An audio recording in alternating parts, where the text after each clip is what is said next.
Hi boys and girls, today we're going to read The Library Lion by Michelle Knudsen. I've never heard of a lion in the library before.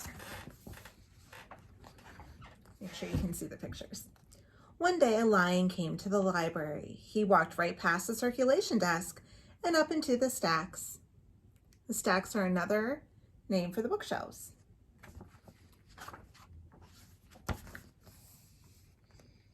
Mr. McBee ran down the hall to the head librarian's office. "Miss Merriweather," he called. "No running," said Miss Merriweather without looking up. "But there's a lion," said Mr. McBee, "in the library." "Is he breaking any rules?" asked Miss Merriweather. She was very particular about rule breaking. "Well, no," said Mr. McBee, "not really." "Then leave him be."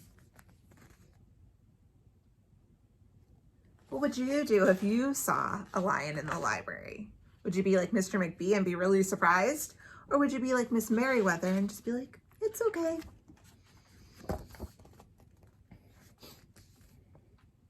The lion wandered all around the library. He sniffed the card catalog. He rubbed his head against the new book collection. Then he padded over to the story corner and went to sleep. No one was sure what to do. There weren't any rules about lions in the library. Everybody looks very surprised.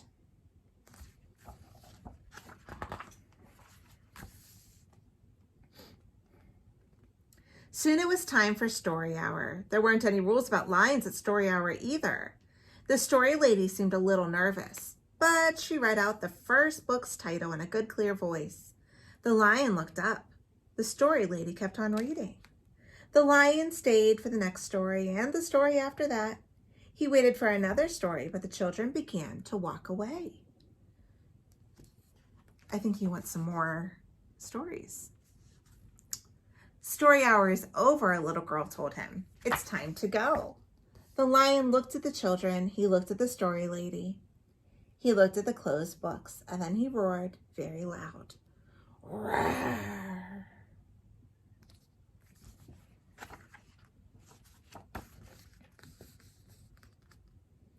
Miss Merriweather came striding out of her office. "Who is making that noise?" she demanded. "It's the lion," said Mr. McBee. Miss Merriweather marched over to the lion. "If you cannot be quiet, you will have to leave," she said in a stern voice. "Those are the rules." The lion kept roaring. He sounded sad. The little girl tugged on Miss Merriweather's dress. "If he promises to be quiet, can he come back for story hour tomorrow?" she asked. The lion stopped roaring. He looked at Miss Merriweather. Miss Merriweather looked back, and then she said, yes, a nice quiet lion would certainly be allowed to come back for story hour tomorrow. "Hooray!" said the children. The next day, the lion came back. "You're early," said Miss Merriweather. "Story hour is not until 3 o'clock. The lion did not budge. "Very well," said Miss Merriweather. "You might as well make yourself useful." She sent him off to dust the encyclopedias until it was time for story hour. So he is dusting and cleaning. The next day, the lion came early again, and this time Miss Merriweather asked him to lick all the envelopes for the overdue notices. So for all the books that are late, they send overdue notices, and he was helping out.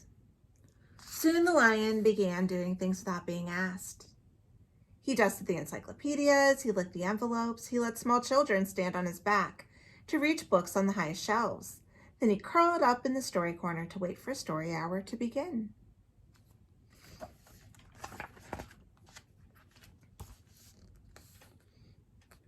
At first, the people in the library were nervous about the lion, but soon they got used to having him around. In fact, he seemed very well suited for the library. His big feet were quiet on the library floor. He made a comfy backrest for the children at story hour, and he never roared in the library anymore. What a helpful lion, people said. They patted his soft head as he walked by. How did we ever get along without him? Mr. McBee scowled when he heard that. They had always gotten along fine before. No lions were needed. Lions, he thought, could not understand rules. They did not belong in the library.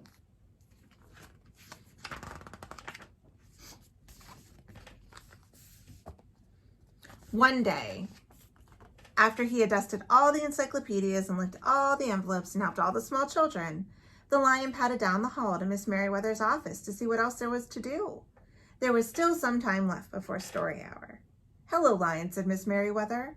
"I know something you can do. You can bring a book back to the stacks for me. Let me just get it down now from the shelf." Miss Merriweather stepped up onto the step stool. The book was just out of reach. Miss Merriweather stood on her toes. She stretched out her fingers. "Almost there," she said. Then Miss Merriweather stretched a little too far.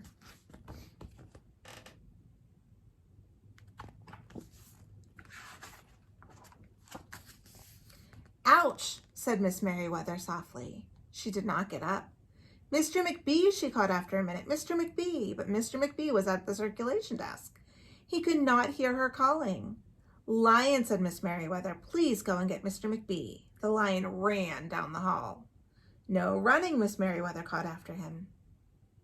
I think it's important to follow the rules, but if somebody's hurt, maybe it's okay to run to get help. The lion put his big front paws up on the circulation desk and looked at Mr. McBee. "Go away, Lion," said Mr. McBee. "I'm busy." The lion whined. He pointed his nose down the hall toward Miss Merriweather's office. Mr. McBee ignored him. Finally, the lion did the only thing he could think to do. He looked Mr. McBee right in the eye, and then he opened his mouth very wide, and he roared the loudest roar he had ever roared. Roar!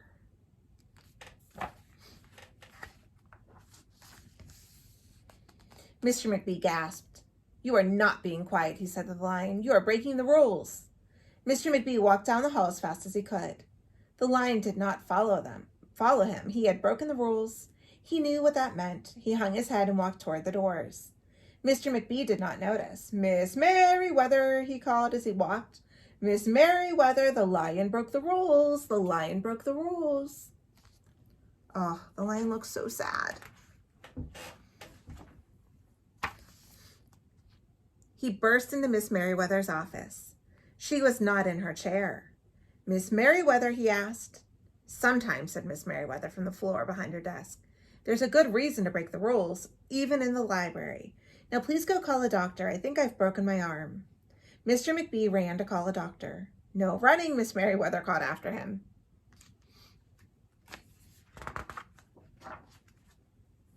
The next day, things were back to normal, almost. Miss Merriweather's arm was in a cast. The doctor had told her not to work too hard. "I will have my lion to help me," Miss Merriweather thought. But the lion did not come to the library that morning. At 3 o'clock, Miss Merriweather walked over to the story corner. The story lady was just beginning a story for the children. The lion was not there.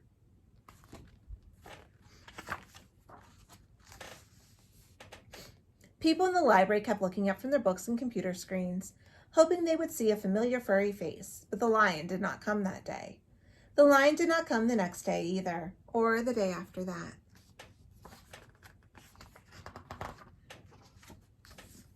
One evening, Mr. McBee stopped by Miss Merriweather's office on his way out. "Can I do anything for you before I go, Miss Merriweather?" he asked her. "No, thank you," said Miss Merriweather. She was looking out the window. Her voice was very quiet, even for the library. Mr. McBee frowned as he walked away. He thought there probably was something he could do for Miss Merriweather after all.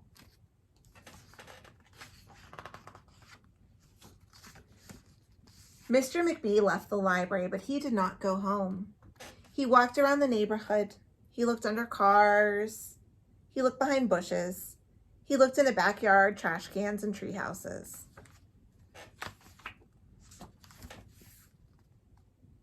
Finally, he circled all the way back to the library. The lion was sitting outside, looking in through the glass doors.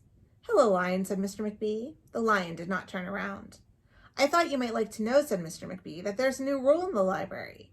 No roaring allowed unless you have a very good reason. Say, if you're trying to help a friend who's been hurt, for example." The lion's ears twitched. He turned around, but Mr. McBee was already walking away.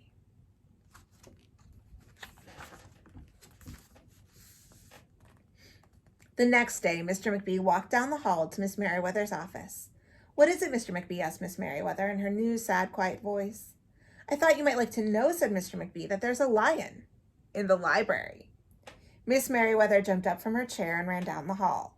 Mr. McBee smiled. No running, he called after her. Miss Merriweather did not listen.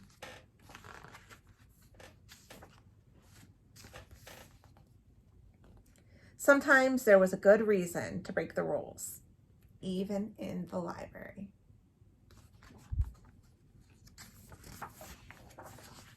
The end. I think it's neat that there was a lion in that library.